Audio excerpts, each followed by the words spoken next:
شم په ما بس اخر دغه مینه پال نه پوهېږم دېرش که 15 مرمۍ یې وویشتل پر دا سر او پر غاړه 4 ناځوانان ښه دی د جمعې لمانځه ته ولاړې 10 دقیقې اسیب خانه تېر نه سو ما خټکی ماتول چې رښتیا سي په هغه لګیا وم ما ته د امنیت ملي اپراتیفي معاون زنګ ووهلې عمومي ول جوړ یې مالو ول چیرې یاست چې دا ما ته ول چیرې یاست زه پوه سوم چې خبره ده دی داسې پوښتنه ما چې ولې ول زما سره یو دوه درې نور حکومتي چارواکي هم ناست ول پام چې تاسو ونه وځئ چې پلان نه وي مینه پال یې وویشتل درڅخه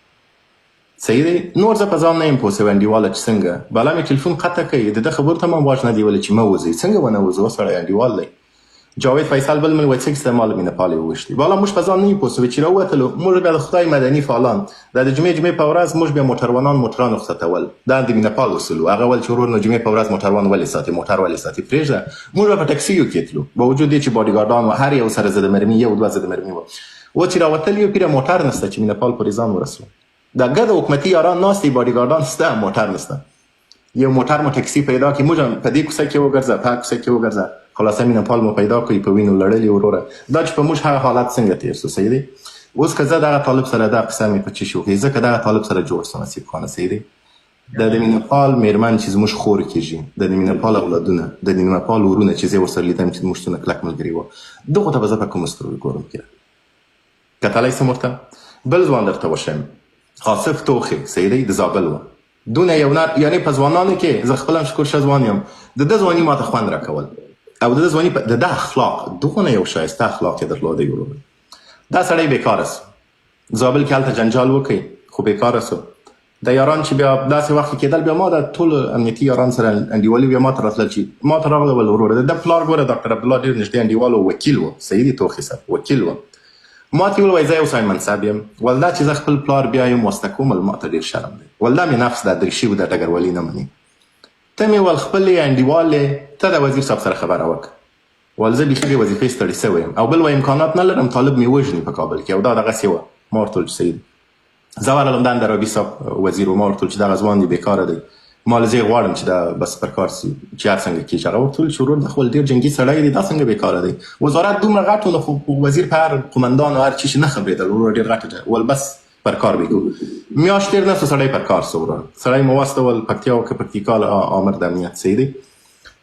نو زنګ راغی د ملګرو پورته مې کوي وایي اسلامي ځای صاحب خبر سوی مال چې په چی شي ول اسیب کوی شهید څنګه یې مال شهید کوي ول قطار تللی و زموږ څخه اول 2 ټانګان وویشتل نور قطار نه مخته کېدی ځکه 2 ټانګان یې ویشتلي وه روحیه ضعیفه وه ول اسیب ویل چې زه خپله ټانګ چلوم بس ول دی مخته آصف ویل وبخښئ آصف خپله په ټانګ کې کیني مخته کېږي بیا د پرده باندې د RPG د سپي جي 9 2 ټکان کېږي وروره دی په شهادت رسېږي موږ چې ورغلو ته باور وکړه ما د تندی ښکلول اول ځل لپاره ما د یو چا تندی ښکل کړي د مړي ده نه داسې سړه پړه و انډیواله یعنې هغه حالت چې په ما سه تېر سو شه اوس نو موږ چې دغه طالبانو سره انډیوالي وکړو صحیح دی زه به خپل هغه د ماما د ښځې ځواب څه وایم زه به د مینه پال د ماشومانو ځواب څه هېڅ د دوی ځواب نه زه به خپل وجدان د څه وایم نصیب خان تا دونه لوی بریتونه پرېښي دي بې شرفه ولاړې معامله دې وکړي دې لپاره چې بیرته یا په حکومت کې یا یو امتیاز درکړي یا وروره لږ ویو واخلي چې په هر دلیل وي زه دا وایم څو چې طالب سته موږ تاسې مخالف یو موږ تاسې دښمني کوو موږ تاسو د دغه مفکورې څخه باید نجات پیدا کړو ملا افراطیت اکستریمیزم دا د افغانان سره دا بس دی نور نه موږ د دین ټیکهداري اخیستې وروره نه د ډاکټر نجیب خبره د جنت دروازه د افغانستان ته تللې ورسې په پاکستان کې جهاد وکړي بیخي جهاد مو روا دی کفري قانون دی کفري قصه ده کفري وطن دی څومره چې ځان وژني چې هر څه کوئ ورته دلته نور موږ په افغانستان کې نه جهادي ډلې غواړو نه طالب غواړو او دا ټول داسې دی اسیب خانه دا یو د بل ادامه ده شه دا طالبان خلک وایي خدایي پیدا نه سو سړی دا خو مجاهدین ول صحیح دی د دغه ملا عمر یو ملګری دی په مجاهدینو کې دی او په قندهار کې زما کلک انډیوال و حاجي صاحب غلالی دستګیري هلته وکیل هم و ډېر درون او سنګین سړی دی زما د ډېر وخته ملګری دغه سړی قصه کول دی هم په پنجوایي کې و ول زما هم اتاق و اتاق نو داسې دی پوسته د پوستې مشر وم د ملا عمر ول زموږ څخه یو څه اخواته اتاق و نو ول سهار زه لمانځه ته پورته سوم ګورم ول سپین بیرغ ځړېږي دا سپین بیرغ ول موږ نه پېژندل ځکه د نور عذاب و حرکت و د فلاني و جمعیت و حزب اسلامي و د قندهار ویشلي وسره ول ما انډیوالانو ته وویل چې دا سپین بیرغ دوی څنګه پورته کړي دا تسلیمي کیسه ده څنګه موضوع ده ول سر مو نه په خلاصېدل دوی وایي چې هلته ولاړو بیا یې معلومات ورسره وکړئ ول ملا عمر وویل چې بس موږ نوی تحریک شروع کړی دی. هلته پاکستان ته تللي و 14,000 سلاوي په اول سر کې 14,000 سلاوي هلته ورکړي وو. او هغه تعداد هم ده ما ته قصه وکړي چې دونه کلشینکوف و زما اوس ایر دی چې درته دروغجن نسم. نو دغه طالب خو مخکې د دې ملا عمر ول مجاهد و، صحیح دی. اوس دغه خلک چې داعشیان سوي دی، تاسو د دغه ورسي بیکګراوند مطالعه کړئ، دا طالبان ول عینا لکه د الجولاني وروره په سوریه کې، صحیح دی. د طالبان خو ډېر ورته خوشحاله و، احمقان خو هغه دی هغه راغله ځکه طالبان خو دلته ورته خوشحاله و چې د ملا هیبت الله نوم به په خطبه کې واخلي د جمعې. هغه ورته ویل چې غلی نوم نسته، خدای مو خوار که په هغه کار چې تاسو کوئ، موږ دونه احمقان نه یو. ښه، دا الجولاني انډیوال القاعده و، صحیح دی. دغه وروسته ولاړې د عیشي سو، دغه وروسته دا تحلیل شام جوړ کړي، دغه وروسته رالی دا د یو هېواد ولسمشر سو. ولې پوهېږئ د یو نه تر 15 کاله د امریکایانو په بند کې تېر کړي. زه نه پوهېږم چې د امریکایانو بند صحیح لاسلي، هر طالب چې هلته ورسي، هر مجاهد چې هلته ورسي، هر تروریست چې هلته ورسي، بېرته راسي ورور هغه دونه نومو وکړي چې بس حکومتونه ونیسي. دا ګرده دغه کیسه ده، دا ګرده یوه سلسله ده وروره. یو شی افغانانو باندې باید سر خلاص کړي. زه دا شیان په امریکې کې وایم، ما ته ډېر تاوان هم کړی دی. یو څو ورځې مخکې هم د CIA یو ماموره ده، شاید ته یې پېژنې، هغه ښځه ادمز، سارا ادمز، هغه ما ته ولیکل نو ته دلته چیش کې چې دلته ناستې ورسه خپل وطن ته دې ورسه. بیا ما ته ډېری سپینان اختارونه راکړي وو چې کور دې پیدا کړو، ادرس. او زما داسې هم پیدا کړي وو، خو هغه هم دغه چلوالي کسانو ورکړي چې دی په دغه ځای کې اوسېږي او داسې. ما ورته وویل چې زموږ سترګه د طالبان څخه نه سوځېدل، حداقل ستاسو سترګه نه سوځي. زه دلې هم دا خبرې کوم او دا خبرې ما ته ډېر جنجال پېښېږي ما څخه، یعنې زه په دې پوهېږم. ولې سړی باید حقیقت ووایي چې په هر ځای کې دغه مبارزه وار آن تیرر چې دوی ورته ویل چې د تروریزم په مقابل کې مبارزه د امریکایانو او د غربیانو، دا کاملا مطلقا درواغ ده. دا نسته وروره. there is no war on terror. هیڅ شی نسته چې ته مطالعه کې څونه ډیپ چیزې دغونه پوهېږي چې ولا دا خو ګرد همدغه خلک ول. ګوره د اسامه بن لادن، صحیح دی، کورنۍ د بوش له کورنۍ سره تجارت کول. اوس که زه دلته د اسامه بن لادن نوم واخلم په امریکې کې، FBI به راسي ومې تړي، صحیح دی. خو بوش څه هېڅوک پوښتنه نه کوي چې انډیواله تا خو د سره تجارت کول، د سینیر بوش، دا څنګه کیسه ول.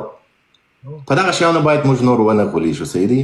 نه ترهګر سته، د دوی کوم ترهګر چې دوی ورته وایي، نه د ترهګرو پر ضد مبارزه ده. که وایي 20 کاله دې وروره موږ د طالبان سره وجنګولو، 100,000 ځوانان دې زما شهیدان کړل، وطن زما کورونه دې بمبار کړل، صحیح دی، ښځې او ماشومان، یعنې په موږ کې هم ډېر ملکیان امریکایانو ووژل. دا باید پر دې سترګه پټه نه کړو. زه حتی هغه وخت ګوره سیب خانه دوی ما ته وایي زه په حکومت کې وم، زه په ار کې وم، په فوق بست کې مې کار کولو. فوق په دې وایم چې سیاسي بست دی وروره، صحیح دی. او زه په یو بخش کې د سیاسي بخش مسؤل وم، د یو ډېر مهم بخش چې رئیس جمهور سره مستقیم کار کول، صحیح دی. یو له ولایتونو کې ملي اردو بمبار کړي وو او په هغه ځای کې ملکیان وژل سوي وو، شهیدان سوي وو. ما لیکنه پسې وکړئ، صحیح دی. دا مینه پال دی، خدای وبخښي، رالی زه مینه پال همکارانو سره ما ته رالی ول هلکه ماله ول حاجي اسد درته ډېر غوسه دی، موږ د اسدالله خالد ته حاجي اسد وایي. ما ورته ویل چې ولې؟ وایي دی وایي چې دی په ار کې ناست دی او دی زما غندنه کوي، د بمبار غندنه کوي. ما ورته ویل چې وسړی سبا ته خو دا چوکۍ نه وي، دا ولس خو به درته وایي چې شاید په هغه ورځ چې زه تاسو وژلم ولې دې غږ نه وتل. او هغه توییټ نصیب خانه اوس هم زما په ټویټر کې شته، تاسو هغه دقیق تاریخ وګورئ چې زه په حکومت کې وم. په دغه تاریخ کې ما د بمبارۍ خلاف لیکنه کړې ده. زه بله جالبه درته وکړم نصیب خانه، زه چې کله قندار ته ولاړم، دا قصه ما تر اوسه نه ده کړې. زه چې کله قندار ته ولاړم، قندار له جنګ نه رالم، د اول ځل لپاره امریکایانو زما سره تماس ونیول. د اول ځل لپاره، یعنې ما په دغونه وخت کې هېڅ امریکایي ما سره تماس نه دي نیولی. نو دا دوه امریکایان ول چې نظامي اتشه او معاونې وه. نظامي اتشه یې سپین پوستې وه او معاونې تور پوستې وه. ما ته یې میسج وکړي، ول مستر ستانکزی موږ غواړو چې در سره وګورو او که ته سفارت ته راسې. ما ورته ویل د چیش لپاره؟ ول ځکه ته قندار کې وې دا 21 ورځې موږ غواړو چې د جنګ په اړه پوه سو. ما په مسخره ورته ویل ما تاسو په ټول شیانو له موږ ښه پوه یاست، نو زه به څه درته ووایم؟ ول که وګورو ښه دی. ما ورته ویل صحیح دی. ما ورته ویل چې زه یو شرط باندې درته راځم. ول ما له څنګه پروتوکول چې ما د په خپل وزارت کې راکړي، زه په هغه پروتوکول راځم. ځکه زه ما مخکې اورېدلو چې سفارت ته ځئ، زه سفارت نه وتلم، کمربند در باندې باسي او تفنګچه اخلي، بورډ دا کیسې وه، ډېر لوی لوی کسانو څه ایستلې وه. ما ته ولیکل ول نو پرابلم، ته باور وکړه نصیب خانه زه ولاړم. ما خو پرېږده چې تلاشینه یاور مې را سره و او یو تاجک هلک دی، اوس بدبختانه په ایران کې دی. موږ چې دغه څنګه قراولو څخه دننه کېدلو د امریکې په سفارت کې نه، د یاور مې لږ ورخطا سو. ول رئیس به مې تفنګچې ما تسلیم کړم یا نه کړم؟ هغه وایي چې سړی امریکې سفارت لاغه ما سره خو تفنګچه وه، د یاور سره مې هم تفنګچه وه. ما ورته ویل مال بیادر یا که د وزارت ما همراه سلام یم، هم د سفارت شم سلام یم. ته باور وکړه پروتوکول یم دغه راکړي، زه سلا سره سفارت ته ننوتلی یم، یاور سره مې هم سلا وه. ځکه ما ورته ویل دا شی داسې دی که خدای نخواسته یو افغان نه په غرور د خارجي سره مخ ته ولاړ سي هغه دې دغونه دروند اخلي که خدای نخواسته وبخښي دا کلمه کاروم سپیتانه وکړي هغه دې داسې استعمالي لکه سپی دا اوس چې دغه خلک استفاده کوي صحیح دی خو خلاصه زه کېناستم هلته ما ته وویل چې شه قندار کې موږ د قندار په اړه بحث وکړئ ما ورته ویل چې تاسو هلته کومک نه راسره کوئ وایي چیش کومک ما ورته وویل چې موږ کوردینات درکړل او دغسې مو وکړي تقریبا د طالبانو 300 موټرونه 300 موټرسایکل دا ګرده را روان وو زموږ د ولسوالي قمندان دا ګرده کوردینات یې واخیستل موږ ته یې راکړل چې دا امریکایانو ته ورکړي چې بمبار یې کوي دا ګرده قطار را روان دي ښار ته ننوځي وروسته دا تقسیمیږي د دوی بیا پیدا کول موږ ته په جنګ کې سختېږي کور په کور موږ امریکایانو ته وویل امریکایانو وویل چې نه دا خو د سولې مذاکرات روان دي او تر هغه وخته موږ پر دوی باندې ټکان نسو کولی څو چې دوی پر تاسو حمله ونه کړي موږ ورته ویل چې وا د خدای بندګانو دا خو 300 موټره دي 1500 موټرسایکله دي نور کیسې دي دا خو سل ځایونه تقسیمیږي د هر یو کوردینات خو بیا دا کوچنی کوچنی ګروپ کېږي 15 کسه 10 کسه 15 کسه دا خو بیا زما پلار هم نشي رقیبول ولنی وو دا ما ورته ویل قندار کې خدای سره روانه ده انډیواله نو دوی د دې سوال په اساس ما ته وویل تاسو د امریکایانو په اړه څه فکر کوئ افغانان ما ورته ویل که دروغ نه درته ووایم موږ دا فکر کوو چې دریم مال په دغه نمبر کې سره غلط یم مال افغانان دا فکر کوي چې یا دریم یا څلورم ردیف کې تاسو مو دشمنان یاست وات شاکس ول وات ما چې ول موږ ته تر اوسه دا خبرې چا نه ده کړې مشخص نه وایي چې د حکومت یو مقام مال دا دې زه درته کوم ول آیا دا فکر په امنیتي سکتور کې مشتون لري مالګه په امنیتي سکتور کې دا شتون نه لري چې دشمنان مو یاست خو دا فکر وشتون نه لري چې دوستان مو یاست ځکه موږ تاسو اعمال ګورو ولې مو دشمنان ګڼئ ځکه چې موږ کفار یو ما ورته ویل چې نه دا د کفر د اسلام خبره نه ده ول چې دی ما له تاسو پوهېږئ ما تاسو ته ویل چې دریم یا څلورم دشمنان مو تاسو یاست اول او دویم دشمنان زموږ څوک دي ول څوک دي مال اول دشمن مو پاکستان دي چې اسلامي کنټري ده اول شه دویم دشمن مال ایران دي چې هغه اسلام